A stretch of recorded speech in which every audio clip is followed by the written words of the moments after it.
Hello, everybody. Scott Golden here with the Golden Opportunities Coaching YouTube channel. Welcome to those of you who are new. Welcome back to those of you seasoned veterans of what we do around here. What we do around here is bring about conversations of a variety of topics, including psychological, social, emotional, and spiritual related topics, coaching related topics, and we try to do that as often as we can, usually on a daily basis.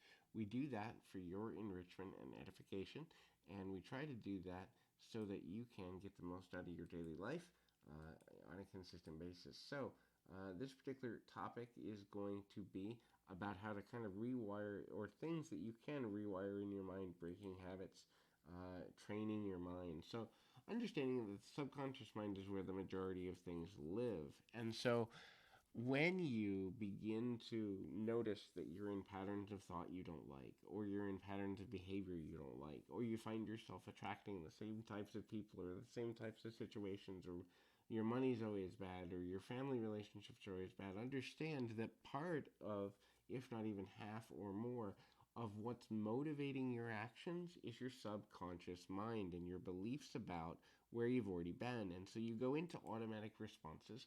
And by going into automatic responses, you get to a place where, honestly, nothing good happens from there. When you begin to understand your value, when you begin to understand your progress of process and your process of progress, you will begin to value your time differently and understand that your subconscious mind is, in fact, influencing things that you may not want to deal with, or you may be struggling with, or whatever the case may be.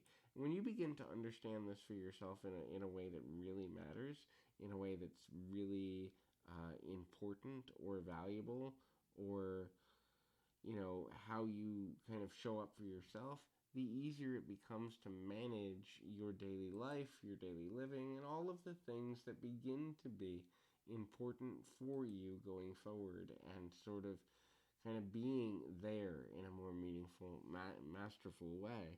And so the next thing to consider is kind of using your power of focus, what you're focused on, where your energy goes, where your energy is put. Are you putting your energy into other people? Are you putting it into achieving goals? Are you putting it into emotional mastery? Are you putting it into breaking your patterns?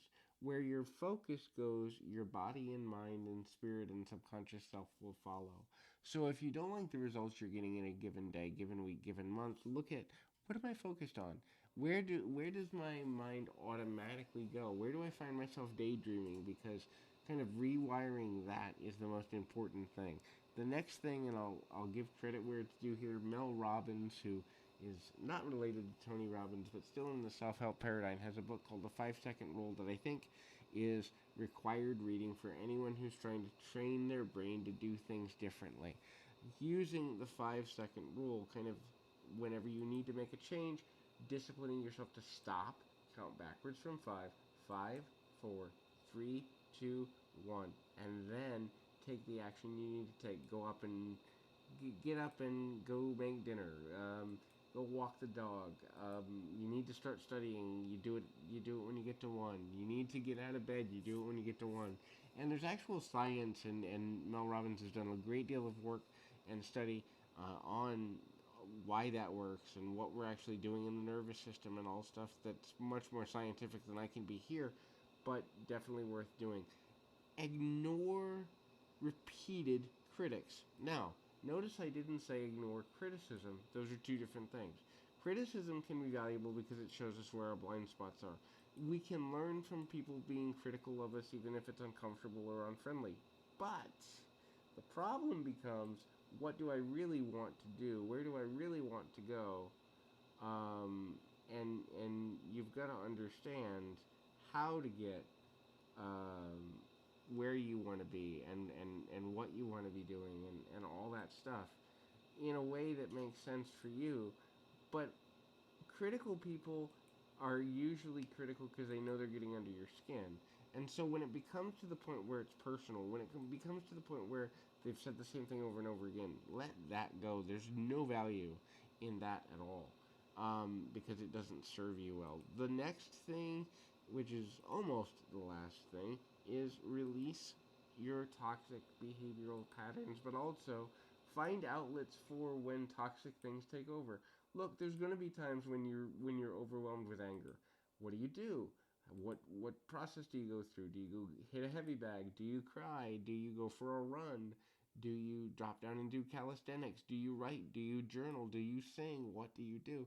Having outlets for your personal toxicity, which honestly, anyone who says they don't have toxic habits at least some of the time, they're lying to give you a public image that looks better than it actually is. We all have moments where we go to the toxic place because it's part of humanity and it's part of being human. And when we acknowledge it rather than run from it, we make life a whole lot easier on ourselves rather than trying to run from something that's actually tied to biology and therefore necessary for us to be part of in I wouldn't say necessarily a meaningful way entirely, but a way that does have some meaning to it. Um, Also, begin to understand the value of the decision you're making, begin to understand the value of what you're trying to accomplish, and know that sometimes people aren't going to see the value of what you're trying to do, and know that that's okay. It's not a reflection of who you are as a person. And when you begin to understand how to make all that work for you, you'll also begin to understand that you don't have to have agreement from every person to have something be valuable or meaningful to you. So it's important to kind of look at that and go, where do I really want to be? And when you do that consistently, continually, and that matters to you, you'll find that life becomes a whole lot easier and a whole lot simpler just going forward in general. So that is hopefully helpful. The last couple of things that I want to touch on for this particular audio, or the last thing is just understand that you have to be in a pattern of self-forgiveness in order to get anywhere, because you're going to have moments where you step back, you're going to have moments where you do dumb things, you're going to have moments where things don't go the way you intend, but understanding that your the value of what you're doing is being able to process your emotions appropriately, get through the negative ones as quickly as possible, accepting that they exist is valuable to you in the long run. So hopefully this is helpful. I encourage you to keep your feet on the ground, your mind in the moment. Till next time, everybody.